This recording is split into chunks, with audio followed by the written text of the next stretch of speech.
Hello dear student, কেমন আছো তোমরা সবাই? আশা করি ভালো আছো। আমি তোমাদের সুকান্ত স্যার চলে এসেছি জ্ঞানজ্যোতি কোচিংয়ের পক্ষ থেকে একটি নতুন ভিডিও ক্লাস নিয়ে।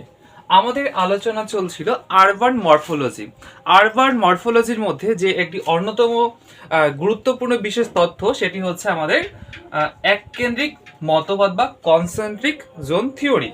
তো এই যে কনসেন্ট্রিক জোন থিওরি, এই কনসেন্ট্রিক জোন থিওরি ধারণা দিয়েছিলেন প্রথম 1923 খ্রিস্টাব্দে আমেরিকার বিখ্যাত সমাজবিজ্ঞানী ইডব্লিউ বার্জেস। তিনি আমেরিকা যুক্তরাষ্ট্রের চিকাগো শহরের অভ্যন্তরীণ গঠন দেখে সেখানকার সে শহরের তিনি মনে করেছেন বা তিনি সেই শহরকে পর্যবেক্ষণ করে তিনি বুঝতে পেরেছেন সেই শহরের কিন্তু অন্তত 5টি বলয় বলয় আকারে শহরের কেন্দ্র থেকে ধীরে ধীরে বলয়গুলি অবস্থান করেছে। তো সেই আরবান মরফোলজির ক্ষেত্রে যে বিষয়টা সেটা হচ্ছে তিনি এই কনসেন্ট্রিক জোন থিওরিকে তিনি টোটাল 5টি সার্কেলে তিনি ডিভাইড করেছেন। প্রথম সার্কেলটি হলো আমাদের কনসেন্ট্রিক বা সেন্ট্রাল বিজনেস ডিস্ট্রিক্ট, অর্থাৎ একেবারে প্রথম অংশটা। তারপরে সেকেন্ড, থার্ড, ফোর্থ, ফিফথ পরপর এখানে আছে। প্রত্যেকটা তথ্য কিন্তু আমি খুব সুন্দর করে ডিসক্রাইব করে দেবো, তোমরা প্রত্যেকেই ভিডিওটা শেষ পর্যন্ত অবশ্যই দেখতে থাকো। তো আমাদের প্রথমেই রয়েছে সেন্ট্রাল বিজনেস ডিস্ট্রিক্ট, যেটাকে বলা হয় সিবিডি। এটা কিন্তু খুব মোস্ট ইম্পর্টেন্ট একটি 2 নম্বরের কোশ্চেন তোমাদের এক্সামের জন্য।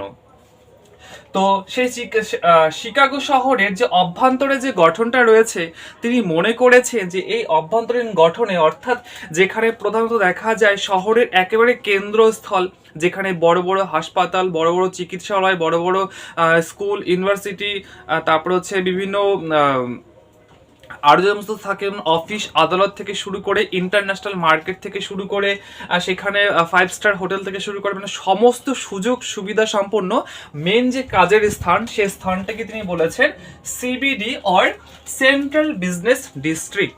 এই অঞ্চলটি কিন্তু খুবই শহরের একেবারে কেন্দ্রস্থলে অবস্থিত, যেখানে জমির দাম আকাশ ছোঁয়া, যেখানে উঁচু উঁচু অট্টালিকা দেখা যায়, আর এটিকে কিন্তু কোনো একটা শহরের হার্ট অফ দ্য সিটি বলা হয়। ঠিক আছে, এর পরের আমাদের পার্ট রয়েছে ট্রানজেকশন বা পরিবর্তনশীল বলয়, অর্থাৎ দেখা যায় যে আমাদের সিবিডিকে কেন্দ্র করে তার পাশে আরেকটি বলয় অবস্থিত।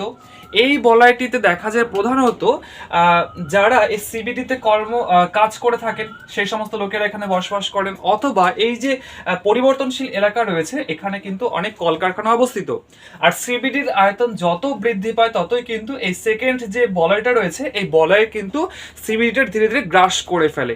এই জন্য এটাকে বলা হয় পরিবর্তনশীল একটি বলয়।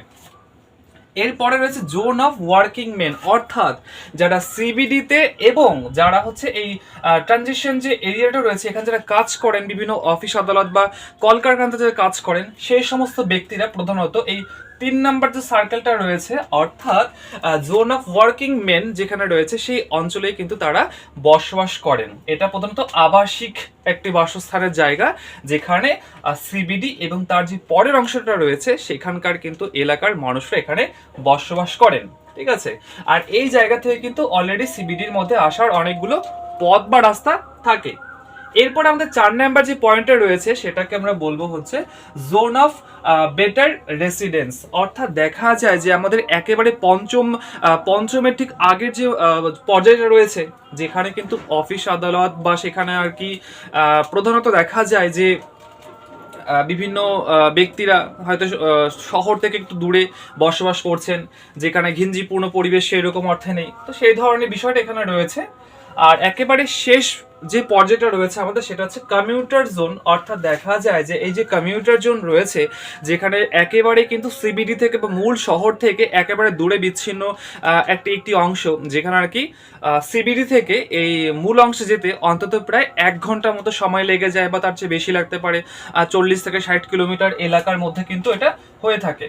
তো এইখানে দেখা যায় যে সমাজের যারা একেবারে উন্নত শ্রেণীর মানুষ রয়েছে, ডাক্তার, ইঞ্জিনিয়ার, তারা কিন্তু এই সমস্ত অঞ্চলেই বসবাস করেন।